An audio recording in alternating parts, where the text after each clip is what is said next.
DES wastewater programs, but the BCP also contains a recycle water element. Staff will work with program and stakeholders to draft a new fee structure and plan to take the proposal to the board next fiscal year, 24-25. And also just wanted to mention that the Division of Administrative Services, BCP, is allocated to all of the WDPF programs. So again, one thing just to kind of highlight that Cassandra touched base on, looking at our state operations and our pro rata cost, these are the costs that are allocated through the Department of Finance. And these are the costs that, for the most part, out of the water board's controls. So on average, and normally when I tell stakeholders that our average rate of our costs go up between 5 and 6%. And as Cassandra mentioned, it's averaging about 5.7% here based on, again, the state operations and the pro rata cost. So next slide, please. So this is a two-part spreadsheet here. Basically what this is representing is the fee setting budget, and it was shown on the last slide that the total fee setting budget for fiscal year 23-24 is $187.7 million. That's column B, which is the second column to the right. Of course, column A are our WDPF fee-funded programs. So these are the programs that pay the water board fees. Under C, basically, here is the revenue forecast. So if under our current fee structure and the current universe of fee payers, we'd be generating about $178.4 million, which is a deficit about $9.3 million. So that's the difference between those two. And then this kind of shows the category of each of the programs and where they fall within the budget and then the current revenue forecast. So next slide, please. So again, kind of a carryover. What column C is fiscal year 23-24 revenue forecast. This shows, again, our projected revenue of $178 million. Here's kind of the increase decrease, which is needing $9.3 million in revenue to cover our adjusted budget. So our budget is $187.7 million. What F represents is it's an adjustment for our 5% fund reserve. So we try to maintain a 5% reserve. What we're showing the stakeholders is we're roughly around 5.1%. So we're showing basically 1/10%. So as an example, you can see the WDR instead of needing 47,180,000, we're using a little bit of reserve, and really what's needed is $47,154,000. So we were, last year we talked about maintaining a 5% reserve. Again, kind of a practice that we do. So we're, kind of maintaining that 5% reserve. And so what G is basically, so this is what our adjusted revenue for the total program to meet our budgetary costs is $9.2 million, which then H is showing the percentage difference. And so let's go to the next slide here. So here's a high level of what those percentage differences are.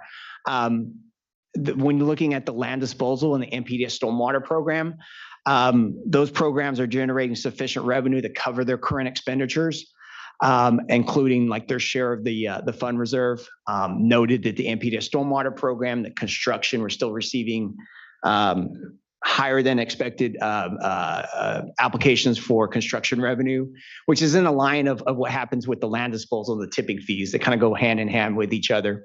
But we continue to monitor those programs. And so we're not proposing any fees increases based on the budget itself, although we'll touch base a little bit on MPDS stormwater here in a moment. And then programs like the waste discharge requirement and the MPDS program, they are taking, of course, a share of the water supply BCP. If it wasn't for that BCP, their increases would be around the 5 to 6% range. So kind of looking at it, everything's basically kind of in line with that 5 to 6% increase. Next slide, please. So wanted to just kind of highlight with, again, kind of going back with, as I mentioned in ELAP, when we talk percentages, what does that really come out to in dollar amounts? And so I tried to provide a minimum, medium, and maximum type permits and permit fees for each of these programs. So just kind of highlighting a few, like on the WDR, a small threat to water quality and complexity rating, which is a 3C and 8.5%. Their fee goes up $293. The largest WDR, the maximum fee by an 8.5% increase is about $15,000, $15,334. So kind of going through each of these, a small wastewater system, of course, would go up $300. And then, of course, our largest wastewater facilities, of course, that currently pay $834,000, 9.2% would see an increase of about $76,000 or 76.7, $64,000 there. But let's highlight the next slide here. So looking at some of our programs here, like the confined animal feeding program and the ag and of course cannabis. Looking at our dairy program and confined animal mature dairy between 50 and 149. So this is be a small facility, so a confined animal facility, a small facility. Their fee would go up 6.2% is a $44 increase. And then a large facility that has over 3,000 mature dairy cattle, their fee would go up about $1,100. Keep in mind, and I can talk about this a little bit in a little more detail, some of these labs qualify for what's known as the quality assurance program, which the dairy program is one of our programs in the water quality program fee structure that does have an option for a discount, and that's a 50% discount. So those dairies that qualified and are enrolled into the QAP, they would see a 50% discount. So under the current structure, a small lab that's in a QAP program, their fee is not $704. Their fee is more like $352 basically. So just kind of keep that in mind, and I can have a little further discussion on that in a moment. And of course, ag growers with 50 acres, our share would go up $3 based on a 5.8% increase. And then the cannabis program, a minimum fee would go up by a 5%, would be a $35 increase. And then a maximum fee for a cannabis program would go up $425. Next slide.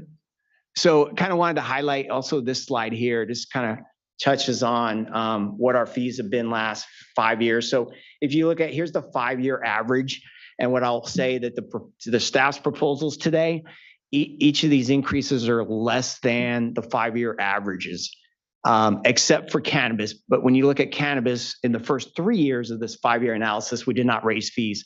So if you took the average over the last 2 years, you're looking at, that's about a 5.4% increase. And of course, we're proposing 5%. So today's proposals are, again, each of them are less than the increases actually in the 5-year averages there. Next slide, please. So at this point in time, I want to talk about a staff's fee methodology change for the NPDES Stormwater Industrial Permit Program. So the Stormwater Industrial Permit Industrial Tiered Fee Schedule. So in 2015, a group of stakeholders approached staff to determine if the NPDES Stormwater Industrial Fee could be changed from a flat fee to something more equitable. After discussions with staff and stakeholders, it was determined that the fee change would not be, the fee changes that the stakeholders were proposing were too complex at the time. And they addressed a wide variety of industrial types, and the relevant data was not currently being collected. So we weren't collecting a lot of the data to be able to make fee changes. And keep in mind the way the current fee structure is, it's a flat fee. So whether your industrial site is half acre compared to 20 acres, everyone's paying the same flat fee. So as part of the 2015 NPDES Industrial General Permit Notice of Intent Reissuance, a new data field was created: the total area of industrial activity exposed to stormwater. This new field reflects the regulated area of the business and can potentially be used to develop a tier fee based on the assumption that larger the regulated area, the more staff time involved when performing an inspection. And that was something that we reached out to State Board and some of the regions, and staff did confirm that that is definitely true on some of the larger sites that they go out and they inspect. So when Senate Bill 205 became effective in January of 2020, it required businesses to show proof of enrollment in an NPDES stormwater permit. If a permit is required prior to the business license being renewed or issued by the city or county, which resulted in an increase in industrial permittees, and therefore there was a lot of new interest in the fees. And again, a lot of them were from smaller fee payers asking, why am I paying the same amount of fee as a larger fee payer? And so at that time, staff decided to revisit the development of a tiered structure based on the total exposed acres and determine that this is the most equitable and simplest to administer. So on June 7th, let's see, next slide, please. So on June 7th, staff met with key program stakeholders and presented two options that divided discharges into 3 tiers based on total acres of industrial activity exposed to stormwater. So there are 2 options up there. Option 1 basically is dischargers in the lowest tier would see their fee decrease 5%, with the middle tier decreasing 4%, and the highest tier increasing 5% compared to current flat fee of $1,738. And we have this broken down into acres right now between greater than 0, less than 1, 1 acre to less than 5 acres, and then greater than 5 acres. Option 2 basically has the same principles. It uses the same tier, but utilizes a 10% difference for the lowest and highest tiers, and the middle decreasing 8%. So the general discussion at the meeting was supportive of the fee change, and specifically option 1. Some stakeholders expressed concerns about the accuracy of the fee payers' data and the impact to the fees. So basically the information is being submitted and it was in the SMART system. And so Division of Water Quality program staff confirmed that they will work with permittees to have the data updated prior to invoicing. Of course, this will ensure that fee payers are paying on the right amount. Staff only received 1 formal comment, which was the support of keeping the fee structure unchanged. Staff also presented these options at the June 12th General Water Quality Fee Stakeholder Meeting and did not receive any feedback. After taking into consideration the discussion at the program stakeholder meeting and the formal comment received, staff is proposing option 1. While no fee increase is required for the NPS stormwater program, the change in methodology for the industrial program will result in a fee change to all dischargers, basically resulting in 53% of the current permit holders in these categories seeing their fee reduced, and then 47% of the permit holders seeing their fee increase by 5%. Staff is committed that we'll reevaluate this fee structure next year to determine if the tiers and the fees need to be adjusted. And it may take more than just 1 year. But one of our kind of key principles here is we wanted to, at this point, get the permit holders into a tier structure, and then kind of look and evaluate it as we move on from there. 2 other, of course, key principles I wanted to address here, and then as we went through this process of working with the stakeholders, is we wanted to make it simple.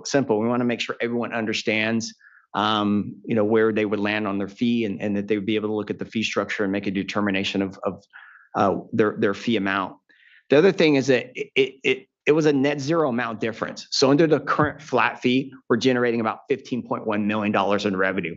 And so we wanted to ensure, and that's why we had to align these fee, the categories kind of in a 3-tier structure, that we wanted to ensure that we're collecting the same amount of $15.1 million. So we're not trying to, based on this new fee methodology, we're not trying to generate any additional revenue. At the same time, we're not trying to reduce our fee revenue levels also. Next slide, please. And again, we had, as mentioned in my presentation just a minute ago here, we had on the June 7th NPDES Stormwater Industrial Stakeholder Meeting, And then at the June 12th, our core water quality fee stakeholder meeting, we definitely had a discussion on this. Again, as I mentioned, one of the comments that we received, that again, some of the stakeholders were worried that the accuracy of the data and that, again, staff is committed to working with the fee payers, looking at the system, ensuring that everyone is in the correct tier, has the correct amount of acres in the system to ensure that they're properly being billed. Next slide, please. And so just a few kind of additional proposed fee changes. We have the WDR pretreatment surcharge. So this is add language to the fee schedule regarding the existing surcharge of $10,000 for public wastewater treatment facilities with approved pretreatment programs by clarifying the surcharge shall only apply once per approved pretreatment program. There's the change of information for the MPDS stormwater construction. This adds clarifying language to the MPDS stormwater construction fee schedule, specifying the per acre fee shall be submitted with the change of information, the COI, for any increase in acres. Invoice scheduling language. This is adding contingency language, which would give authority to generate invoices early in the fiscal year, if needed, to address cash flow issues. And then finally, there's the federal surcharge update and the federal fee rate reduction. The rate reduction for federal entities, which are not subject to the ambient monitoring surcharges, will be reduced from 9.4% to 8.2%. Next slide, please. So the only comment that we received was from JP Cataviola from Dairy Cares. Maybe a couple of things I could comment on is regarding JP's letter. One, within his letter, he talks about discuss that he understood, that under us evaluating our fee structures, that we consider the way that the milking prices are determined. It's definitely, I'll admit, it's definitely a complex system. It's regulated by the feds. They basically set this pricing, and there's like 5 different categories, of course. Everything from regular milk to the price of milk for cheese or for yogurt, or, just different classes and things like that. So when looking at it, we definitely consider it. On the other hand, what we're also looking at and considering when we're looking at our fees are the costs that are on our program, basically, and ensuring that we're generating enough revenue to cover our cost. We did a kind of a full evaluation of the dairy program about 6 years ago. And part of it had to do with this quality assurance program to ensure that, well, is this program working? There was a 50% discount, and does that discount need to be reduced? Does it need to potentially be higher? And so my staff and I, we work closely with the Office of Informational Management Analysis team here to look at that program. And several things were kind of determined with the QAP. One, there were less violations of farms that had a QAP compared to kind of similar size farms. So there were less violations. The farms or the dairies that did have a QAP in place had better compliance. And third, based on looking at inspection reports, and this data was generated from Region 5, which basically has 80% of the dairies in the state. Of the inspection reports that Region 5 was evaluating, that there were less of them, and it basically just meant that there was less staff time being spent on these sites. So with the less staff time, of course, it was basically kind of what's driving that discount and fee. So it is one of the programs in the water quality program where we can incentivize the program and to provide some type of discount. So we are taking those steps. We're always open to looking at the program in more detail. We are looking at, talking with specifically Region 5, but also North Coast and throughout the state, the dairy programs. There have been some consolidation in some of the smaller farms and some of the larger farms, bringing the cattle on board into their larger dairies. So we're evaluating that. And then we're also kind of looking at the issues of the floods in the state, how that is affecting the dairy industry and the ability to pay fees. So those are two things that are kind of rising issues that we're definitely looking at right now. So definitely, we're definitely supportive, always having communications with JP and having these discussions of looking at the dairy industry and seeing, are there ways, adjustments, improving, our fees. But at this, when you look at it and we're, kind of proposing a 6.2% increase, as I mentioned before, just the general costs are around 5.8%. So we're, trying to cover those costs. It's hard to get away from covering those costs. And we recognize, we recognize that the producers don't have the ability to set their price to cover their costs. These are set by the feds, similar to the feds setting labor cost. And so it's out of their hands, similar to like it's out of the board's hands of these costs that I'm mentioning. So we're definitely open to having these discussions. Throughout if there's more information throughout the stakeholder process, or if we need to have individual meetings with the dairy community, we're open to having that. Can I just ask a follow-up question to that, Mr. Ciccarelli? Thanks for that discussion on the dairies and the incentive program. I think that's really interesting. Some of the information you received from the regional board in terms of how those dairies have been performing. And just as I'm thinking about the fees and the costs and trying to balance those things, so on that aspect, I saw that information about that program and the 50% discount, and I was just wondering, do you have a good sense for the participation rate? Yes. How many dairies are in fact taking advantage of that discount? What's that look like? Is it the large dairies, the small dairies? Is it all across the spectrum? I have no idea what that looks like right now. So just fill in that gap for me. Thank you. No problem. So there are 1,605 dairies that are regulated under our permit program that pay fees. Of those, 703 are enrolled in a quality assurance program. So that's 44% of the dairies in the program are participating in it.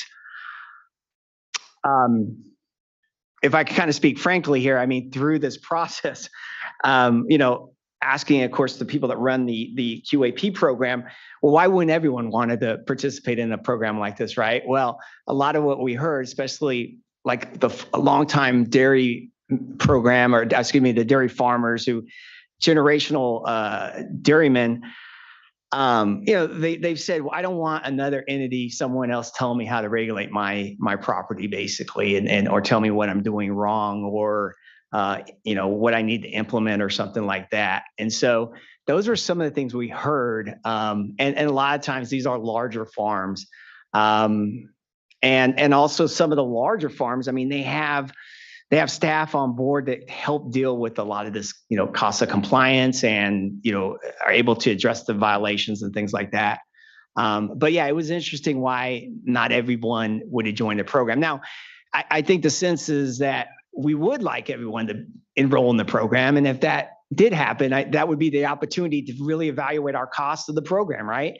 If we had full participation, could we then get to a point where, okay, let's evaluate our staffing levels, and because again, what Region 5 said, that with less violations, better compliance, there's less inspections, there's less staff costs. So they're not having to spend the resources on the farms that do have the QAP in place. Thank you. That's really helpful. Thank you, board member. And thank you, Mr. Ciccarelli. I don't have any further comment. We have a few commenters looking to see if there's board member question or comment prior, and seeing none. Let's go ahead and go to our first commenter, who will be Bob Gore.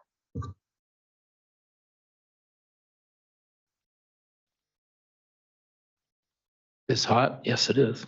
Hi, or good afternoon. I'm Bob Gore from the Gualco Group representing Long Beach, Fresno, Antioch, Zone 7 of Alameda County, Modesto Irrigation, Kern County Water, Kings River, South Coast Water District, San Bernardino Valley Metropolitan Water District, and the California Association of Wine Grape Growers. As an aside, I'll have to tell you that there's no pressure like being critiqued by your trial lawyer youngest daughter who's watching, unfortunately. So we'll see how the old man does. And this is consolidated testimony to save time. For MID and ELAP, we associate ourselves with Debbie's remarks. She was right on point, and we appreciate your consideration in this unusually complex matter. MUN, AGR, IND, these are water quality acronyms obscure to everybody except for the folks in this room. But they don't represent three-letter word initial sets. What they represent is local government and ratepayers, farmers, and most of the nation's food, businesses, jobs, innovation, and our future. Together, we believe regulators and fee payers can attain and maintain water quality and water supply, water rights, and drinking water by collaborating for sustainable funding. Sustainable funding is general fund supporting public benefit programs and fee payers supporting permit-related expenses. Fee payers have devolved since 2008 into the default funding source for the most new endeavors. Two examples very quickly, and again, this is meant to save time. On water quality, the Water Supply Strategy Implementation BCP notes that the WDPF is paying $6.6 million for 26 PYs to, quote, allow the water boards to address critical statewide water supply needs through planning and permitting statewide.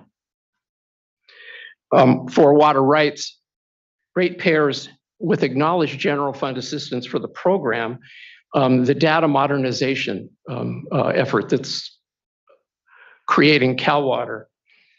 Sorry about the head bobbing who's ever on the sound. You're doing a great job. Developing CalWater, ratepayers are paying $2.5 million annually for operating and maintenance to support this management analytic system that's been noted all the way from what used to be the horseshoe on down. Here's language from the BCP.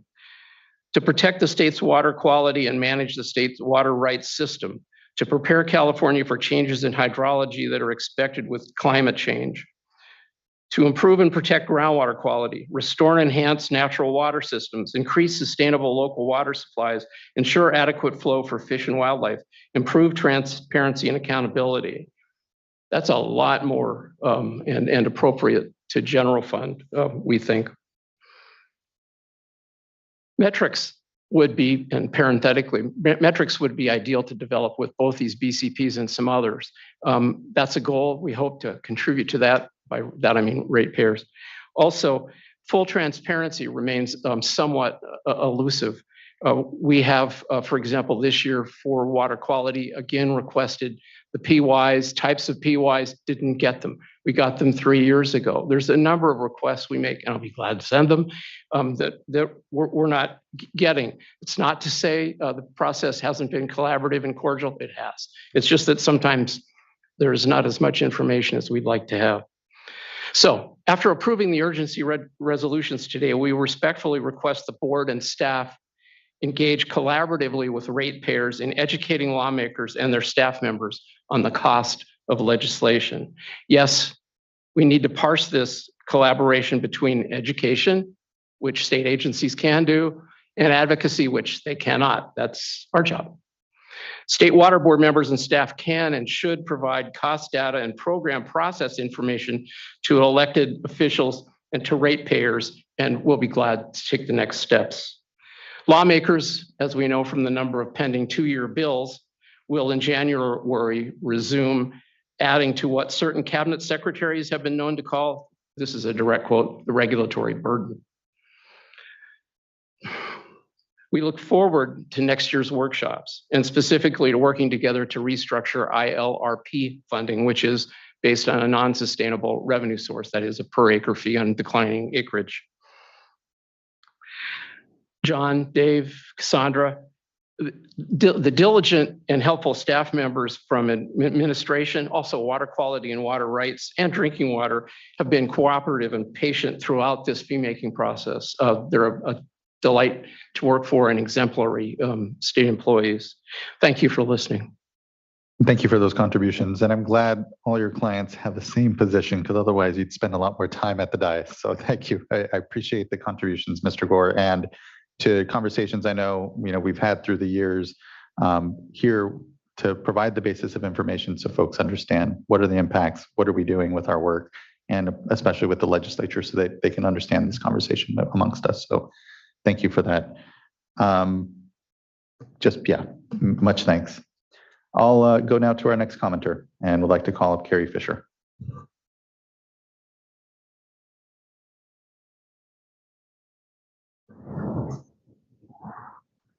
And she may not be actually on the platform. And so we'll go to then our next commenter, JP Cataviella.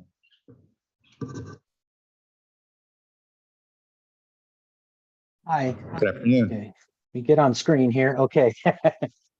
Thanks for the opportunity to summarize our written comment letter submitted earlier. My name is JP Cataviella. I work with the Dairy Cares Coalition, which is a coalition of California dairy organizations and companies focused on improving the sustainability of our dairies. I appreciate the discussion today, and if I can add something to it. To start with, before I enter into my comments, I'd just like to maybe correct something that Mr. Ceccarelli said about the rate of certification on California dairies. He cited that 703 of 1,605 dairies are enrolled in CDQAP, and in fact, the number we have is 789 of 1,153 dairies are enrolled in CDQAP as of 2022. That equates to 68% of the dairies in the state are been through the environmental certification program. I'd add that 95% of those dairies have been through special educational courses on environmental compliance. Even though they didn't proceed to certification, they did take a 6-hour class in what the regulations require and how to comply with them, and are provided with special materials and binders that they can take back to their farms to refer to, and kind of translates the regulations into plain English for them. In addition, the 1,153 total dairies of last year, we don't have an official number as of today, but many dairies have gone out partly because of flooding in 2023, and we're down to about 1,100. So I just want to kind of give you a more realistic impression of what the certification rate is and the number of dairies that we actually have.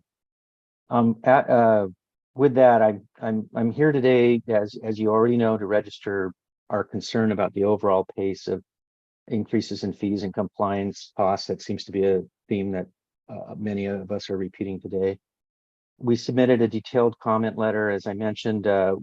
This year's, I'll just summarize it. This year's proposed 6.2 increase may not look like much in a vacuum, but it is additive to previous fee increases and other compliance costs. As Board Member McGuire mentioned, we appreciate the understanding of that there's many things that go into cost of compliance.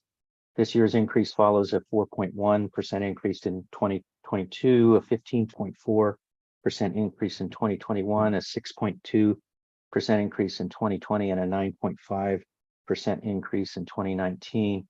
All in all, 155% fee increase since 2012. And we listen carefully each year to the staff's explanations for the increases. And but it's getting increasingly difficult for our folks in the dairy industry to find those explanations comforting The explanations don't make the increases easier to pay. As detailed in our comments, the price of milk is essentially the same as it was in 2012. Dairy producers are price takers, not price makers, as they produce this commodity into a global market. So the result is inevitable. If the cost of production continues to outpace other areas, dairies are going to have to close or leave the state. And in fact, in the numbers that I shared with you earlier, that's exactly what's happening. Now, this is not the only driver of compliance costs. For example, dairies are now contributing to nitrate management zones as part of the nitrate control program, which, we support that regulation and we support that program, but it adds a significant amount of cost to what the dairies pay for compliance. And for example, in the Chowchilla management zone, dairies this year paid a little more than 40% additional funds to what their water quality fee was to get compliance with the nitrate control program. And that's and I'm sure you've heard more than enough about it, but increases in energy prices, fertilizer, feed, and labor costs have all gone up for our farmers and dairies, and all of that is added. Just to get to the as noted in our comment letter, we pointed to Water Code Section 13260, requiring that the pricing mechanism of the commodity being produced be considered when setting fees. And we've listened carefully to the staff's explanation that it is in fact considered. We just can't understand how it's considered. It's hard for us to share the conclusion, and we appreciate the difficulties that staff are under in this, but it really appears that only two factors are considered when setting a fee. The first is, how much does the regulatory program cost, or how much is it going to be forecasted to cost in the coming year? And the second factor is, how much are we charging the discharger now? And if there's a difference between those two numbers, then you subtract how much they're paying now from how much you want to collect from them and increase the fee by exactly that amount. That's how it's worked every year for a number of years. So I don't see the pricing mechanism being considered as the water code seems to call for. So I recognize that we may have differences of opinion on how Water Code 13260 should be applied, but I think it is essential that we begin a broader discussion on how we can rein in the cost increases for regulation. Our producers and other farmers are constantly asked to do more with less, and they've been doing it. We believe it is fair to ask the same of the regulatory community. Thank you for the opportunity to comment. Thank you, Mr. Cataviella. I appreciate the engagement. I know this isn't the first year we've had this discussion. Hope that we continue to advance the discussion and not kind of have the same one each year. But I know that, again, whether it's cost of compliance or even the budget change proposals that the legislature and the governor agree to, and that the board then hears to execute, a lot of this is at the tail end of some upstream discussions I know folks are here looking to have, and glad to continue to try to have that, how to create a more perfect circle here when it comes to the equitable share. But the fact that we were made a fee-based organization and we're in this space is ones that we're all, I think, collectively doing our best to try to manage. So I appreciate that engagement, and what I hope is that we continue to come to an understanding of the activities I know do go on, not unlike we heard with ELAP, where cost savings are found. But I think here we need to be obviously better about being transparent around some of that data. And I have some comments around that generally that I'll make later here. So just thank you. I appreciate your comments this morning or this afternoon, as it may be. So thank you. Next, I'd like to call up Roger Isom, will be followed by Jared Voskuil, and then I believe Karen Cowan.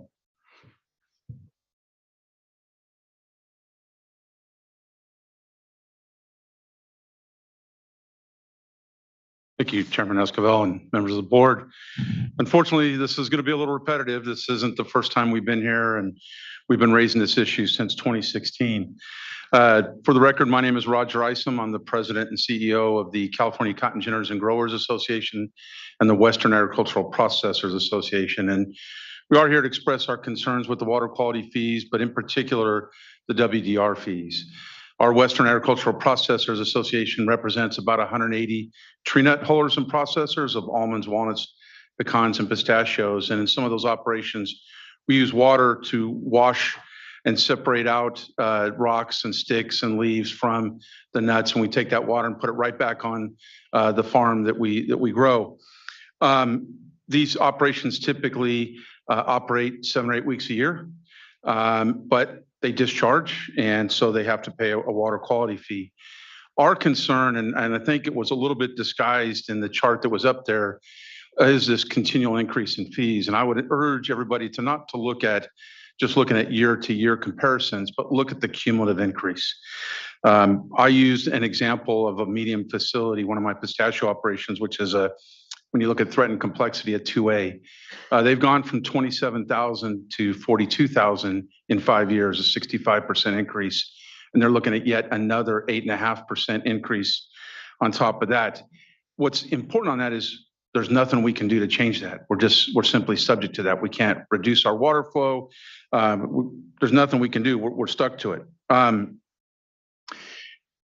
We understand that regulating water quality is expensive. We understand it takes scientists and technicians to review that. We also understand it's necessary. It's very much like any other environmental concern that we have. But one of my facilities now has 2 pistachio hullers, $42,000 each, going to $44,544 each. In other words, $89,000 for 2 reports a year. That's just the fee. That's not the cost of compliance, which is obviously greater than that. And based on your previous agenda item, now our lab costs are going to go up even more. So, but that's not, the sole issue for us. It's very much, I think, like JP said, you look at this individual fee by itself, it is expensive, but it's not the sole thing. Every single cost that we have has gone up, and we are the end of the line. We have nobody to pass it on to. We simply just keep absorbing and absorbing and absorbing, and we can't do it. What stands out for us when I talk about that facility paying $89,000 is you are no longer comparable to any other regulatory agency that we deal with when it comes to environmental issues. In fact, when you compare it to like the air district on air pollution fees that we pay, the county hazard materials business plan fees that we pay, some of these facilities are more than 10, the WDR cost is more than 10 times all the other fees combined. It's, to use a word that was used earlier, it's not sustainable. We simply can't do it. Again, we understand there's a need for this, but we can't just simply come here every year and just talk about it and say we understand and go on. We have to find a way to do it. We've been in some conversations here recently with the staff. We realize that you are fee-based, that a lot of this comes does not come from the budget, but comes only from fees. But there's 2 things to that, right? There is staff. There are things that we believe can be done staff-wise to try to rein that in. And I think collectively, and certainly we're going to ramp up our efforts this year to engage the legislature very early on and find a way that we can reduce these fees. Again, we can't do this anymore. For too long, we've just came here, complained about it, and not found a solution. We've tried here and there, but it's not enough. We simply have to find a way to do this. So we urge you to take a bigger look at this, to continue to allow the staff to work with us, and also, to the extent that you can, as we work with the legislature to try to find some solutions, assist us in that effort. Because again, we want clean water, but how are we going to pay for it? There's just no way to do that anymore. So urge you guys to continue to look at this and look at a deeper look. Thank you.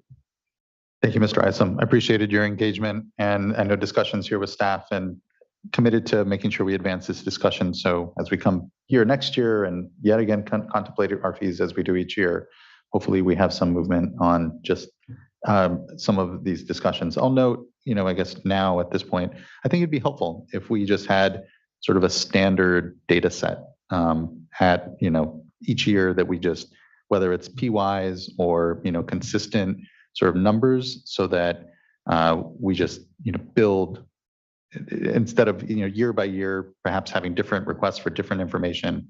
Hopefully folks work with us that we just create something that's a consistent data set, if you will, so that we can continue to track some of this. a bit better. So I appreciate it. Next, I'd like to call up Jared Voskuhl, will be called, followed by Karen Cohen.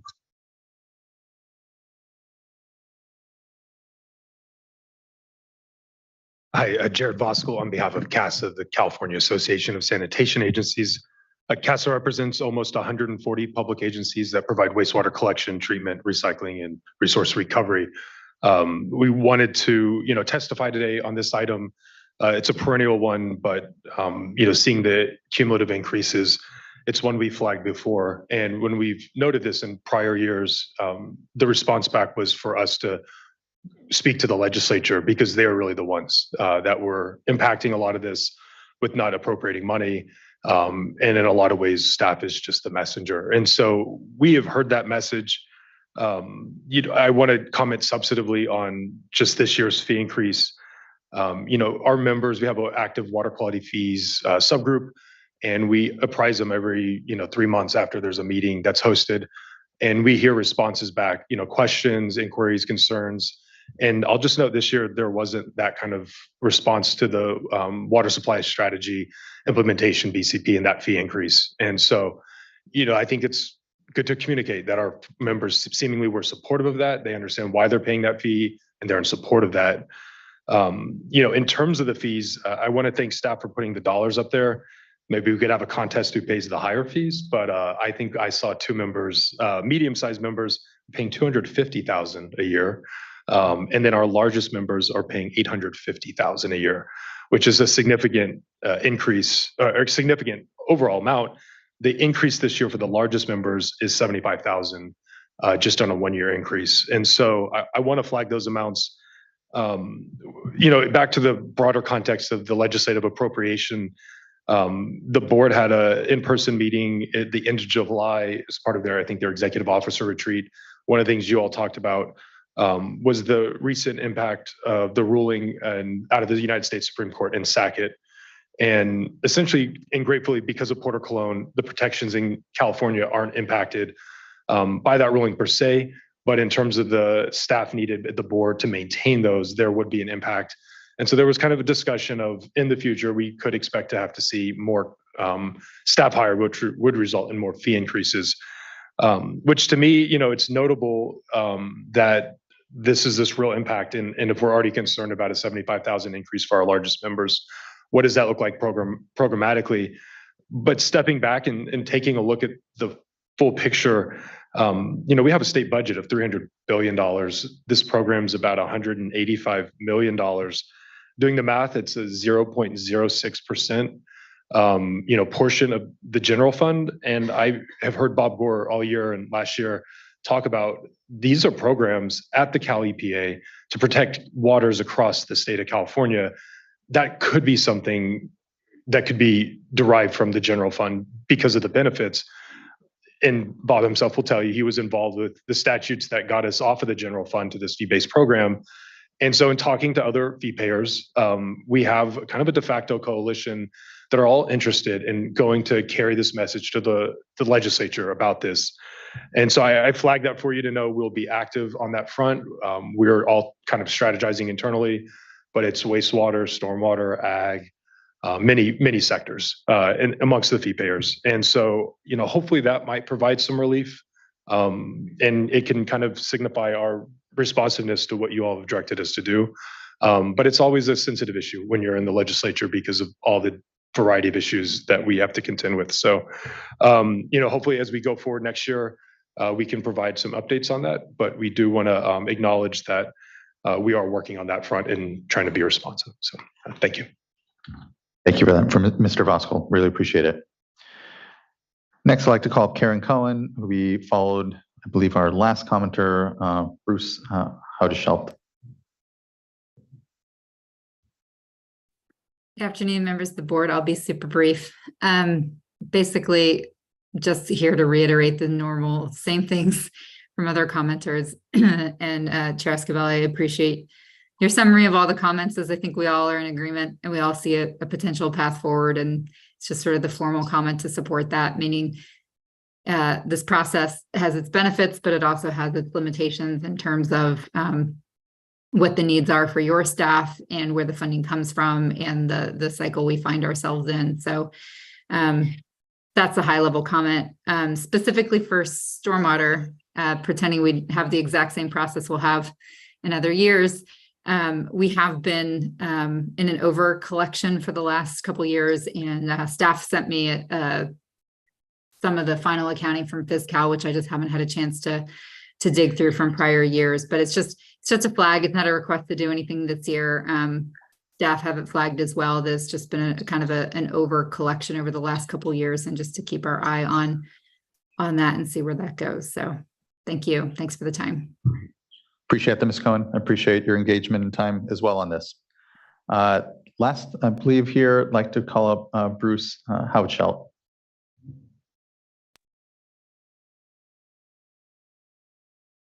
Thanks, Chair Esquivel. Bruce Hautschelt on behalf of the Sacramento Valley Water Quality Coalition, the 8,000 plus owners and operators of irrigated agriculture, not including rice, that go from Solano County up the Pitt River system. Looking forward to seeing you in October, Board Member Morgan, on our tour with the Central Valley Regional Board on irrigated pasture. A lot of my comments will align with the comments of the previous speakers. Each year, I like the term perennial, we get a really good accounting of the fee structures. And I think JP said it really well. You get a plus and a minus. What's missing, as Mr. Isom said, from that accounting is the tens of millions of dollars annually that agriculture puts forward on to ensure that whether it's surface water or groundwater, drinking water is protected, or many of the beneficial uses are protected. And that needs to go into the equation. Mr. Gore said it well, and I think this is the clarion call. These are not sustainable fees. They might be 5.8% in irrigated agriculture. Today, it's a nickel, it's a dime. 5 years ago, the fee was 95 cents for irrigated agriculture. Now it's proposed to be $1.42. That's 52 cents greater. I don't have to tell all the board members. They know well. Mother Nature has been cruel on agriculture, whether it's a freeze, whether it's a frost, whether it's drought. And while it might seem like a nickel or a dime, those nickels and dimes do add up. And the other aspect of it is all the commodities are not the same. So if you're charging, and even with your bifurcation of the fee structure, irrigated pasture, hay, alfalfa, and other things which have a low commodity price bear a disproportionate burden, cost burden, as a result of any increase that's going on. So I hope that we will sit down as soon as possible with your staff and figure out a fee methodology that makes more sense, and that united, we will go to the legislature, because those tens of millions of dollars that are spent every year are to the benefit of the ecosystem, to the benefit of environmental justice communities. And so there needs to be a recognition in the state budget of the contributions that are made, not on behalf of just having the programs reviewed and a seal of approval to them, but to the greater population, the ecosystem, and all people of California. So those are my comments. Thank you very much. Thank you, Mr. Hautschelt. Appreciate those comments and appreciate everyone's contributions. Again, this yearly discussion, I can seem sometimes unrewarding hearing here that, we have cost drivers, here on this program. The vast majority, 4.8%, I think it was, of the increase are by things that we don't have a choice at this dais.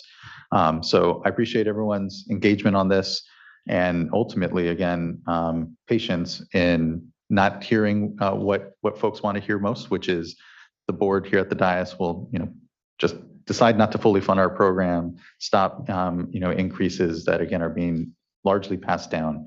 But I want to make sure that we're providing the data that impacts that and allows folks to have faith that we're doing our best job here at the dais and collectively all, I know here to be getting the outcomes that here we're talking the costs of them. And on that, especially because, you look at the increase in costs, but you look at the growth of the programs. The reality is over the course of the last decade, we've gone on to do better at and here grow programs that are trying to address nitrate contamination, real challenges on the landscape, on the water quality side that, you look across the nation and, other communities and states are decades behind even having the tools in place and having the mature programs that we are here debating over to accrue these benefits and protect our communities. So I just want to say thanks for what I know is a lot of engagement on the policy side that here, we're left having a discussion on the fee side, how best to fund the collective work on this side of the ledger, knowing that it has huge impacts on those that are fee payers and those in the programs themselves who are being regulated. So thank you for everyone's discussions here and points. Looking forward to what I know will be further discussion. I don't have further question at this point. Again, I think it'd be helpful only because I know Mr. Gore made a comment about data on PYs being available 1 year and then not the next or having, and so would like to just cut out any re-request kind of data sets. And there may be reasons sometimes why data isn't available at the usual moment that some of folks may have experienced a year before. So I want to acknowledge that as well, but just a general comment from me there. Yeah. But Mr. Ciccarelli, if there's anything you wanted to add. No, definitely. We can definitely work with our budget office. It has been something that we provided in the past, a list of different classifications through each program. Of course, things change, of course. And of course, through the BCP process, sometimes some of the programs are amended, so adding those positions in. But definitely we can get position counts, and through that also kind of the cost of that employee that includes their staff salaries and their benefits and indirect costs and things like that. So definitely we will put that on the regular agenda to provide to the stakeholders. I appreciate that because as people talk about, cost increase, again, oftentimes it's because we have staffing increase amongst it. So it is helping folks understand, what are those drivers in a more consistent way can be helpful. And I think also it's something that we provided Roger, we're in these discussions with Roger about our cost and also looking at other state agencies and other local municipalities, counties, fees and things like that. We provided Roger a breakdown, a pie chart that basically shows, for each dollar kind of where the fees go towards, right? And it's something else that we can implement in our fee stakeholder process because when we're talking at, let's say, an $18,000 WDR, like 60% of that goes towards the direct program. And then you have other costs that go towards overhead, indirect costs, and these foundational programs that in the past have been supported by general fund. So, so it's important that, we reflect where our costs go, but I also wanted to, of course, do this evaluation and we're in the process of looking at that. When we talk about other, cities and counties fees or other state agencies fees, are there costs just for that direct program or is it the overall operation of the organization, like their indirect and overhead costs, or do they have general fund or special funds that are paying for things like that? So we definitely want to do that comparison. And definitely, through the response with Roger, but also something that we can implement through our stakeholder process.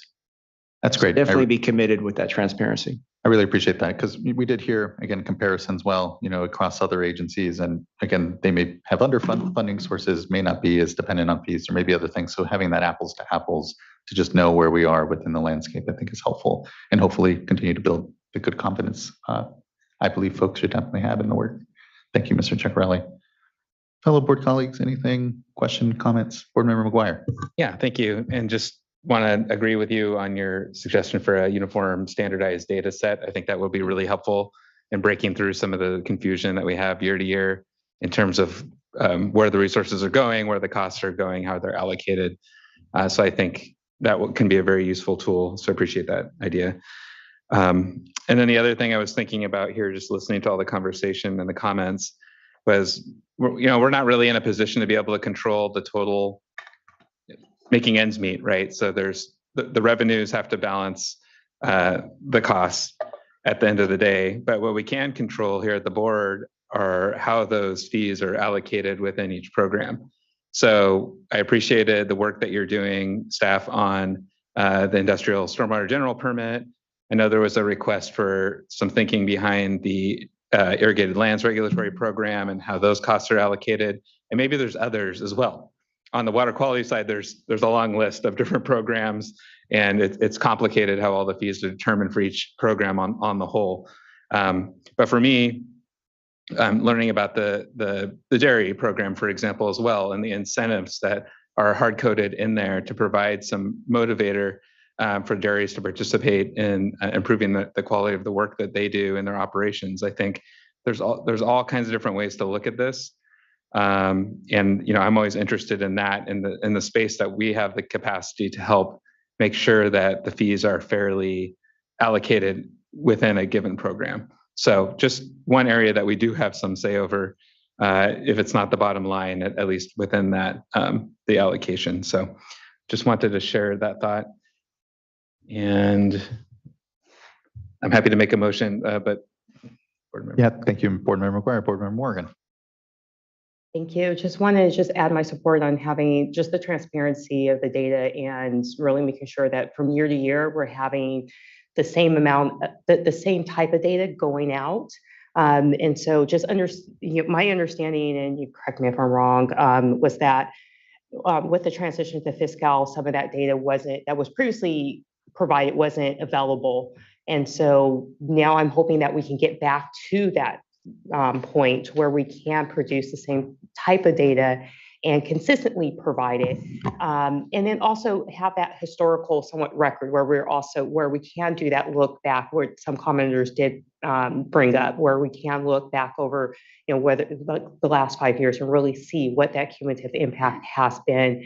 So that way each year we have that data, it's there, it's readily available, and it's not unfortunately the process where someone is requesting it and then your team is putting it together. I think that would just be helpful for me as a board member, but then also for our stakeholders, and hopefully will also help your team as you're preparing each year, just to know what that expectation of that data is and help us to be transparent on the cost of each program and I like what you said, the pie chart of showing just where all of those, where all the funds, the percentage, where it's all going to. And so I think that just coming up with that, I believe Board Member McGuire stated it, of just kind of that template for each year, but then having that historical record so that we can keep moving forward each year, that would be really appreciated. Thank you. Thank you, Board Member.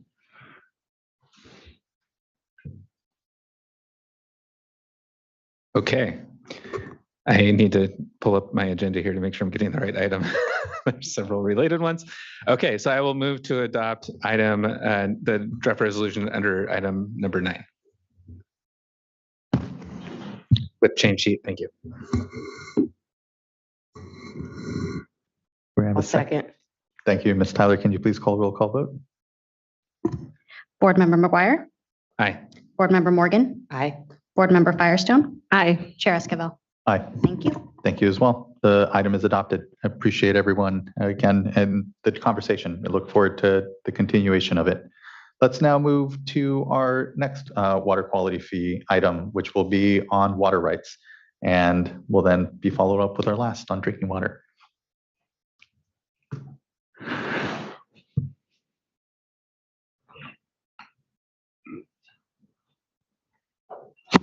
In the hot seat again. Don't go anywhere, Mr. Chickarelli. I will. So we're here to present an item for consideration of proposed resolution adopting emergency regulations amending the water rights fee schedules.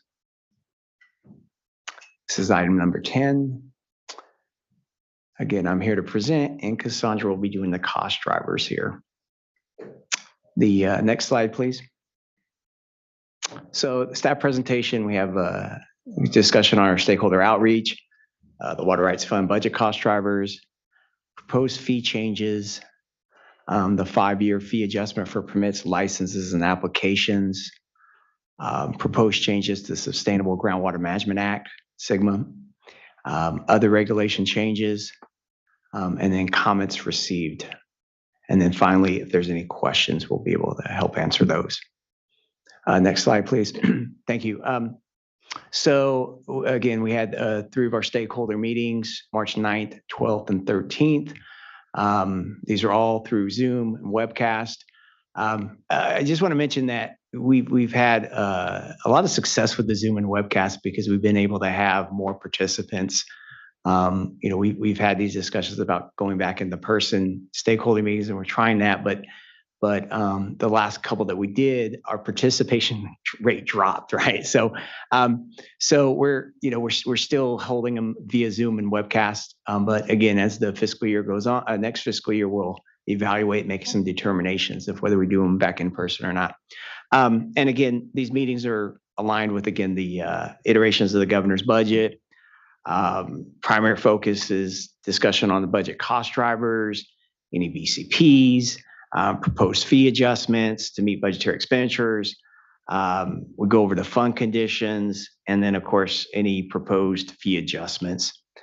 We definitely have the open dialogue with the stakeholders, and we encourage and we appreciate the feedback from the stakeholders on our proposals.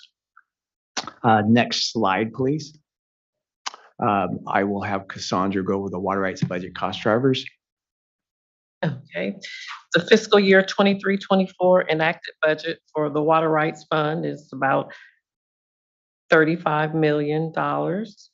It's an increase of 2.5%, and the majority of the increase, about 2%, is due to state operations and pro rata, again, which are the non-discretionary expenses. So basically, we need to generate an additional 2.5% in revenue to cover our program costs, so generating $842,000. So next slide, please. So what staff is proposing, so to generate that $850,000 of additional revenue, what staff is proposing is to increase the per acre foot charge by 3% from 0.106 to 0.109 per each acre foot greater than 10 acre feet. We are not changing, staff is not proposing to change the base fee at this time. Also, our Clean Water Act Section 401, which is the Federal Energy Regulatory Commission, the FERC fees, we've evaluated those fees based on the current projects and the current staff cost, along with their share of the reserve, that they are generating sufficient revenue to cover their costs, including their share of their fund reserve. So we're not proposing any changes for fiscal year 2023-24 for our FERC fee structure. Next slide, please. And then also the other proposed fee change, which we adjust every year, is to adjust the fee cap adjustment. So increase the caps on fees for water right applications and change petitions involving the transfer of water pursuant to Water Code Sections 382, 1435, 1701, 1725, or 1735, fees by 7.35% based on the California Consumer Price Index, increasing from 604,484 to 648,914. And the Consumer Price Index is coming from the Department of Industrial Relations that sets that here in the state of California. Next slide, please. So I wanted to just illustrate again, kind of as we did on the other presentations, what a percentage increase then comes out to in dollar amounts. And so when we talk about the way our fee structure is set up, and because we're not adjusting the base fee and we're changing the charge on that per acre foot charge, when we're looking at a 3%, 3% doesn't actually calculate into a 3% increase. So when you look at our low and our middle fee payers, and a mid fee payer, someone that has 1,000 of acre feet water, their fee increase goes up less than 1%. And then the highest fee payer basically goes up 2.8%. So it's a range of between, less than 1% to, 2.8% as the highest fee. So again, it's the way, of course, the calculation works. So when we talk about changing it to 3% across the board, it doesn't translate into a 3% fee increase for everybody. Again, the range is from less than 1% to highest of 2.8%. And again, the bottom there represents the one-time application cap. And I just want to be kind of clear on that cap also. We have no projects are hitting that cap at this point. Next slide, please. And again, this is just looking at the prior 5-year adjustment for permits, license, and applications per acre fee. The average has been 6.3% over these last 5 years. Of course, 3% what we're proposing today is a lot lower than that. That average of the 5-year average. Next slide, please. And at this time, if Zach, program staff, yes, Zach is here from program staff. I'll let him introduce himself. He's going to go over just some of the slight changes from the Sustainable Groundwater Management Act that we're proposing.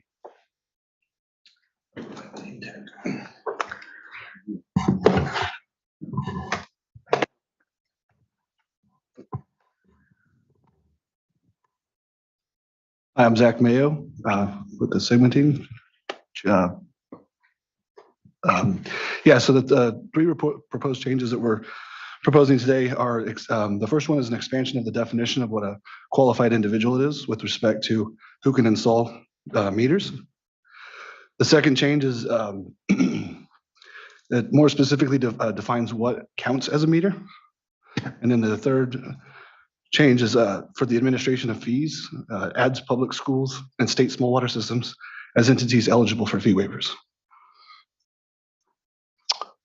So and the reason I wanted to touch base on this also because the Sigma fees are deposited into the Water Rights Fund, and we need to track them separately, ensure that we're not commingling these funds with the Water Rights Fund. And there's a potential of us receiving more and more fees here in the upcoming year as these basins come in. And so this will help kind of clear up that fee setting or determining kind of what the fee is for these those subject to Sigma. I appreciate these adjustments, clarifications, ultimately to, I think trying to remember the year that we first adopted this fee structure, and it was anticipation at that point of basins not being managed. And so giving a good cleanup as we're going through the work here is appreciated. So thank you. And just to add to that also, that the staff is currently being funded by the general fund.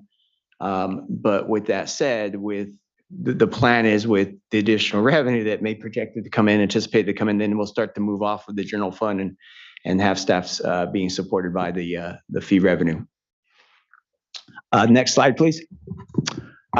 So we did not receive any formal comments, and so definitely we'll open it up to questions at this time.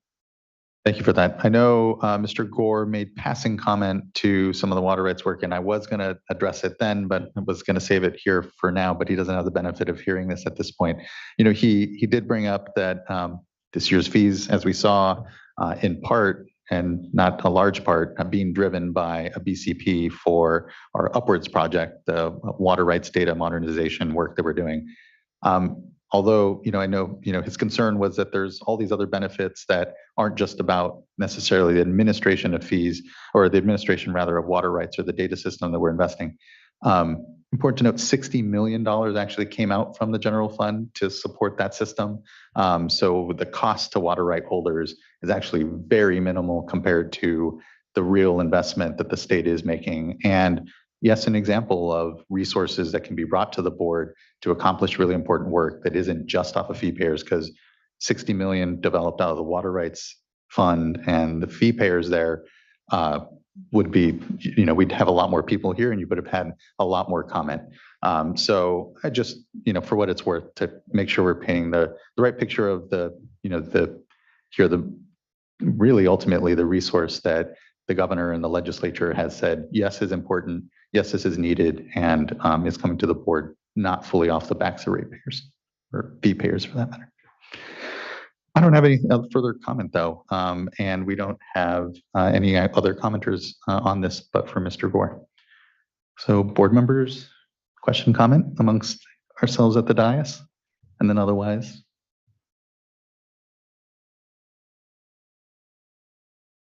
Thank you for your work on the water rates fees.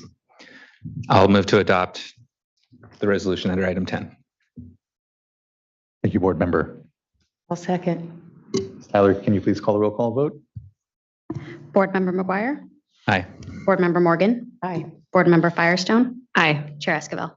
Aye. Thank you. Thank you as well. And the item and fees are adopted here. That brings us now to item number 11, the last in our tranche of water quality fees. And this is on drinking water, or fees, and this is on drinking water.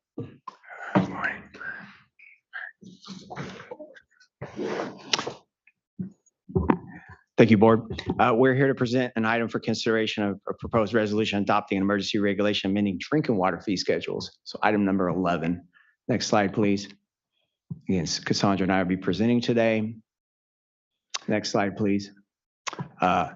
This presentation involves of course, our stakeholder outreach, the Safe Drinking Water Account budget cost drivers, the proposed fee changes, prior 5-year fee adjustments, comments received, and then any questions at the end. Next slide, please. Again, stakeholder meetings were held via Zoom and webcast, March 10th, June 13th, August 4th. Again, these meetings are aligned with iteration of the governor's budgets. Primary focus is on the discussion of the budget cost drivers, including BCPs, proposed fees adjustments to meet budgetary expenditures, our fund conditions, and any proposed fee adjustments. There's open dialogue with stakeholders. We encourage the feedback from stakeholders on our proposals. Next slide, please. And we'll let Cassandra go over these next 2 slides here. Okay. The fiscal year 23-24 enacted budget for the Safe Drinking Water Account is about $43 million. It increased 8.4%.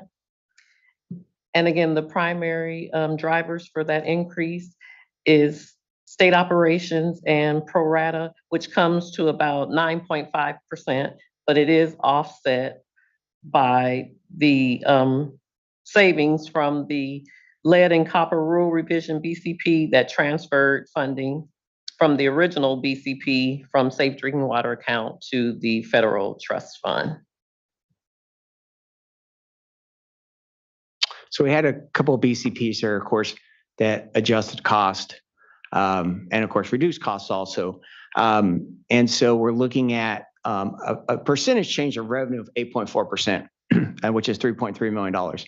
However, based on the way our fee structure is set up for drinking water, to generate $3.3 million, a 5.5% fee increase across the board is needed to generate that 3.4%. So again, what we show the stakeholders is we show that percentage change from the fee setting budget from last year to our enacted budget for 23-24, which again is an increased amount of 3.3 million, which is 8.4% change in the budget itself. But the increase to generate that revenue is projected to be 5.5%. So next slide, please.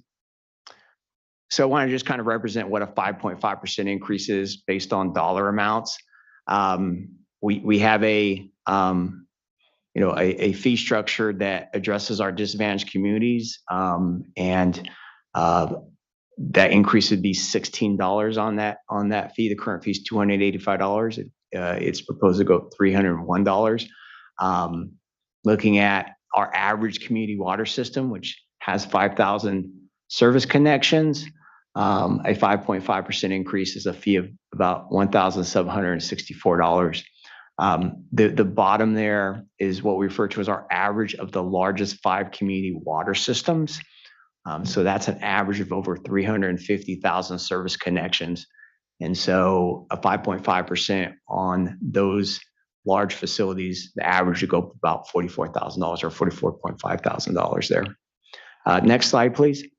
And kind of in line with, of course, our fee schedule, we have non-transient, non-community water systems.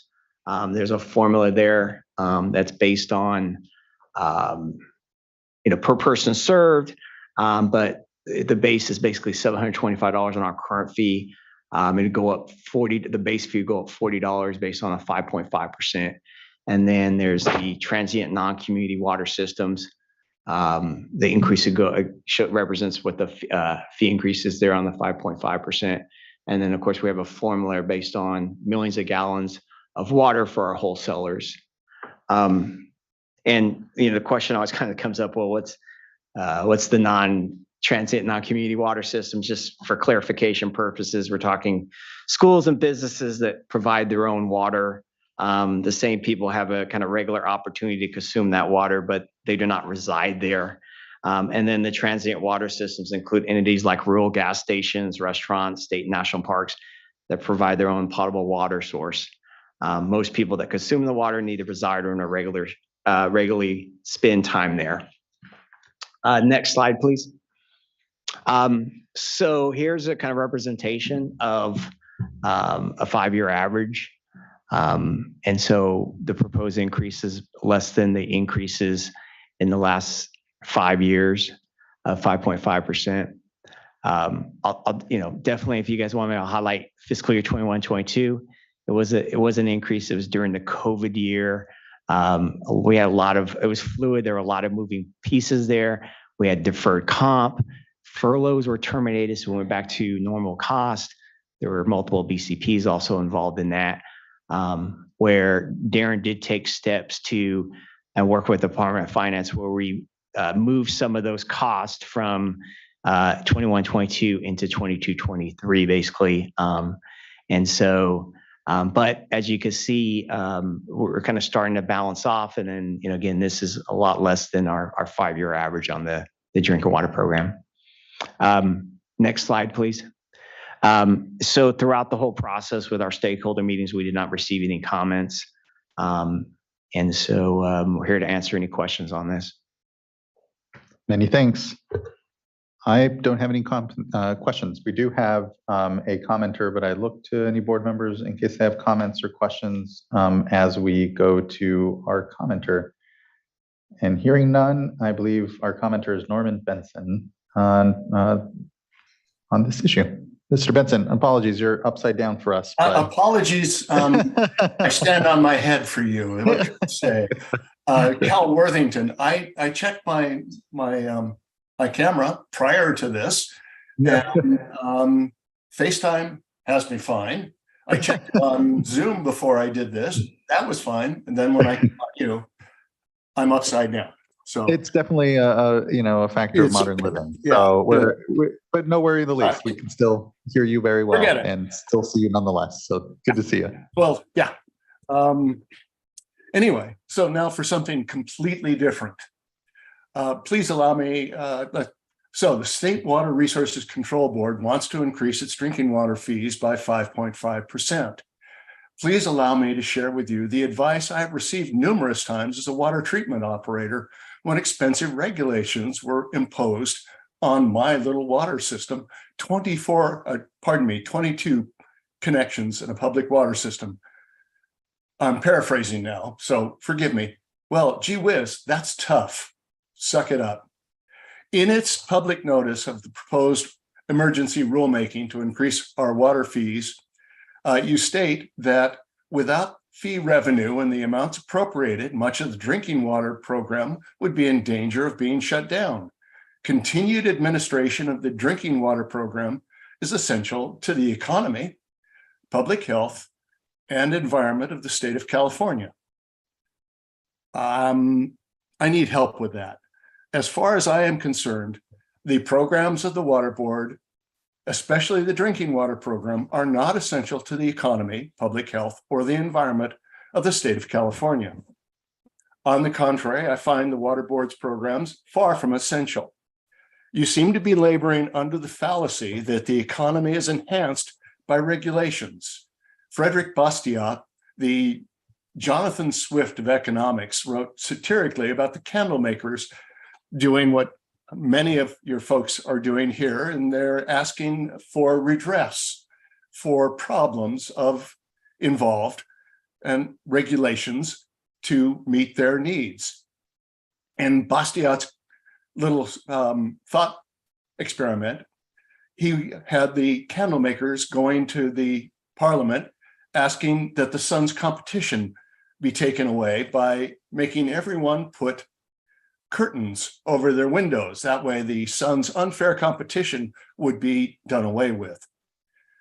Such seems to be the thinking of the Water Board and its regulations providing economic benefits. Numerous studies by economists and others have shown that economies, i.e. the gross domestic production, are slowed by regulations. The cost of all regulations pass through to the consumers, that is local, regional, state, and federal, rob the average citizen of about 10% of income. California's per capita income is $77,338 per year. So that's roughly $7,700 a year. Go to regulation. Welcome to the real world where you need to prioritize what you can provide within a budget, just like us average plebs. I know you will sleep more soundly knowing that without a doubt, your drinking water staff is providing the citizens of California safe water tested for pathogens. I think without the state board and its fines, we'll be fine. My experiences and those of my peers belies any need for an increase of money for the service provided by the Drinking Water Division. The service provided, in my opinion, is not worth what the public water systems already pay for your fees. Its service is certainly not worth a 5.5% increase. Here are some of my examples from the Division of Drinking Water's service. Even though our emergency response plans required us to contact department staff 24 hours a day, no one answered emergency lines or responded to voicemails that we left. I've spoken with other water operators and lab personnel who've also called emergency contact numbers without anyone answering and voicemails ignored. When a wildfire forced our evacuation, the Division of Drinking Water informed us that we still needed to complete necessary labs and paperwork without any extensions of time. Lab samples had to be delivered to out-of-town labs despite all major roads being closed. Yet when the Tubbs fire forced the evacuation at the Santa Rosa field office, we were told the staff would not be available and we were on our own. In 2021, government employees at the Santa Rosa field office illegally circumvented the Brown Act and colluded with a friend of a regulator who ran an unaccredited lab to foist an ill-thought-out and very expensive sampling regulation for cyanobacteria on Clear Lake's public water systems. One DDW regulator sent out a wonderful email saying that during summer conditions on Clear Lake, we should consider backwashing our filters more often, which is something that every water operator on the lake learns from day one. 2 employees of the DDW Santa Rosa field office at this time ran a water quality business, which seems to the average person like a conflict of interest, especially when I hear that they have steered small public water systems on Clear Lake for treating Clear Lake's eutrophic water and then using the data for their consulting business. Your websites are so buggy, it baffles my mind. If you were a business, you would not stay in business long. Mandated reports, and when we complain about that, no one answers. We make out duplicative data. We fill out a report for the water board only to have another report form to ask for the same answers we've already provided. We are made to be unpaid data drones for the water board, providing reports that no one reads. You may counter that the government fees need to enforce drinking water regulations. You mean the regulations which you wrote? Mr. Benson, I don't mean to cut you I up in well past 5 minutes. I just want to be respectful here. All right. Amongst it. I will be respectful as well. My bottom line is I believe you provide poor service and making us pay more is an insult. Thank you for your time. Thank you for yours, Mr. Benson. I do appreciate your participation, always everyone's comments in our discussions. There may be some fundamental disagreements. Thank you, Chairman Esquivel. Thank you, Mr. Benson. There may be some fundamental disagreements in some of the the things you stated and the sort of worldview of, regulation and free markets and such, but I'll leave those be. And when it comes to the specific complaints, whether it's an emergency line not being answered or any accusations of impropriety, please bring them to the board, to the council. Those are things that we are, as they happen, and importantly, as you have information, please do come to us. So you can go to our chief counsel if you need, if you feel, there's not a responsiveness here otherwise. But do take, any sort of allegations there very seriously. And for what it's worth, I guess on a bit of a gloss, children that were working in factories and the conditions that I think, are no longer kind of present amongst us, weren't done because of the good nature of markets, but in fact, because of government action. So I think we all have our roles to play. With that, board members, anything you would like to ask? Any further discussion here? And then otherwise, I think we're ready for a motion. Well, and I just want to follow up and just emphasize what you just said, Chair Esquivel, and also just say I am interested in getting an update on, if there's challenges with maybe just following up on these concerns around not answering emergency lines and conflicts of interest. So I would certainly assume that that's not the case, but would like more information. And I think those are important issues to bring up, despite also agreeing that actually I think our drinking water program is one of the most important things for public health and safety and thriving communities. I think we all would acknowledge that we need access to safe and affordable drinking water for everything we do. So with that, I would approve or make a motion to approve the fee resolution, which is number 11. Thank you. I'll second. Thank you both. Thank you. Ms. Tyler, can you please call the roll call vote? Board Member Firestone, Aye. Board Member McGuire, Aye. Board Member Morgan, Aye. Chair Esquivel. Aye. Thank you. Thank you as well. And the resolution is adopted and fees adopted here.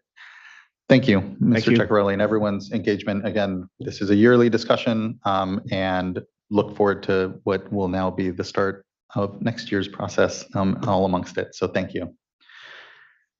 That now just brings us to one last item for today, which afterwards we will go into closed session, and then we have tomorrow beginning at noon our item number 13. Board member reports. Anyone would like to kick us off? I think I can actually maybe quickly here.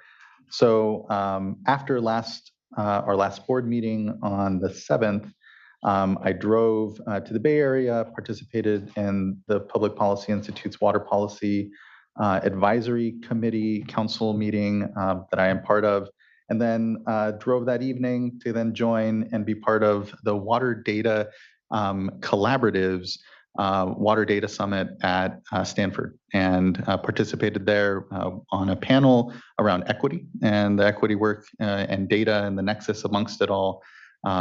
And was great to see a number of colleagues and folks within this space.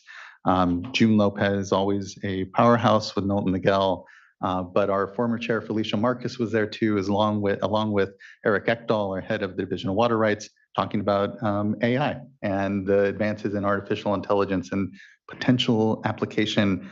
I know there's machine learning work here and there that goes on at the board, whether it's the PFAS work that I know one of our regional staff did on comparing the analytes in groundwater and those places that we don't have information on PFAS, generating it through machine learning. There's a lot of exciting stuff certainly happening. It was good to be part of that discussion. I appreciated the invitation. I then last week I'm a member of the Western States Water Council, and so attended our Western States Water Council meeting in Alaska, and was fortunate to go visit our Western state counterparts there in Alaska, all collectively through the Western states. We're able to do some tours. We toured a power plant and their drinking water facility there that feeds Anchorage. Reminded how certainly different all of our various states can be, but certainly Alaska, where the challenges that they are facing are ones that we were, they're 100 years, back from where we were and developed. They're very much a frontier, right? So the issues of what we have now is our built out environment and all this complexity. Theirs is more of trying to protect what are background, just natural pristine conditions. And so just it was great. It was a nice opportunity to continue to work with our Western States colleagues, a lot of water rights discussion, a lot of data discussion on SACIT as well and the Clean Water Act. So a lot of great through lines, and just appreciate that opportunity. That's all I have, and look to other colleagues. I do not have anything to report. Remember. Let's see, Friday, I'm going to be talking on a panel in LA through Heal the Bay on water, One Water, and balancing resiliency and affordability.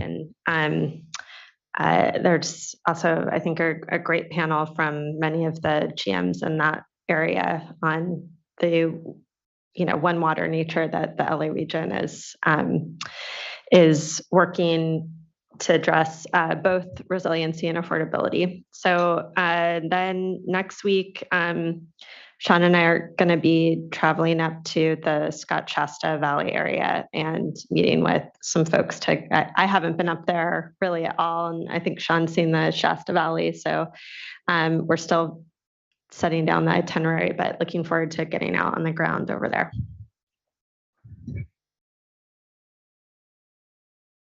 Yeah, so last week I had the opportunity to go to the annual CASQA conference, California Association of Stormwater Quality Agencies. Hopefully I got that right. Always well represented by the board. So lots of good engagement there from our staff. Mr. Bishop was there speaking on some topics. So it was good participation, a good conference overall. I was able to participate in the capstone session, which is a new feature to their annual conference designed to keep folks around to the very end. So I was not sure what the participation would be like, but it was very good. So it was me, Anna Neymark from Cali EPA, Jennifer West with Water Reuse, and Adam Link with CASA. And so a lot of the conversation went around the big world of contaminants and the challenges that we face as a society. So thinking about PFAS in your mention there, and how it interfaces. Ultimately, it's a source problem that's ubiquitous. We know that very well, but it does funnel down to stormwater and affects the work that those folks have to do as well. So how do we better wrestle and understand those different types of challenges? So it was a good discussion, and appreciated the opportunity to go. I thought of one other thing. Oh, please, yes. Major focus of mine last week was going down to Tulare County and meeting with a number of stakeholders around access to safe drinking water. Supervisor Valero and I pulled together folks. I really appreciate staff leadership on this from Division of Financial Assistance and Division of Drinking Water. Got a expedited drinking water program letter in to help expedite the East Arosi consolidation project. That community hasn't had safe water for at least 20 years. And, there's so many different entities involved. It's been under a mandatory consolidation order. And unfortunately, when you have to mandate it, there's a lot of feet that drag at every step. And so this was really a chance to kind of try to all come together and really champion acceleration. And I think it was really successful. A huge kudos to, again, our staff for finding a pathway to cut off a huge amount of time and make it look for ways that we can, each hold ourselves and each other accountable for giving it the urgency that it deserves. So